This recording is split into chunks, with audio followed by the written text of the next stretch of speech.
So with with Knox, this is now well, I guess I'm curious to the extent to which you had always been thinking about building this trilogy together, how much of it's a natural extension from like previous work that you had done, whether you're bound to the idea that this is a trilogy, that there are these kind of like three pieces, or more this might be a jumping off point for a Yeah, jumping off sure. point. 3.5.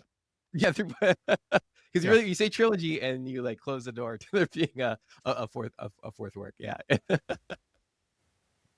Sh yeah, so I mean, I've kind of so funnily enough, I guess Nox is part of, I guess, the second trilogy. I've maybe we talked about this before. I've always been interested in serial forms of world making, whether that's, episodic TV shows or kind of science fiction sagas or video games and the expansion packs.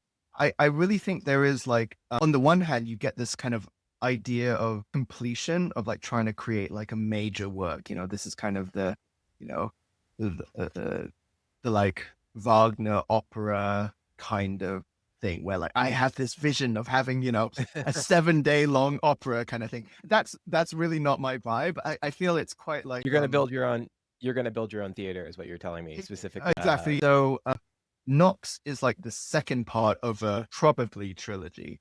It actually became like 3.5 last year, but we won't talk about that. Yeah.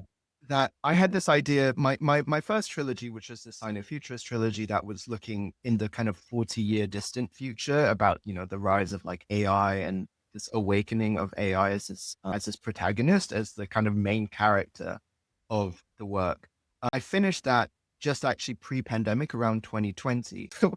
So Yeah. that's it's not so much innovation in China that may be the issue. It's kind of disinnovation in places that in alternatives. I think that's probably the bigger problem. And I think also the kind of the general state of exceptionalist arrogance that America and to a lesser extent Europe have, which is like this exceptional belief in superiority, frankly, where actually like in science and technology that is not necessarily the case.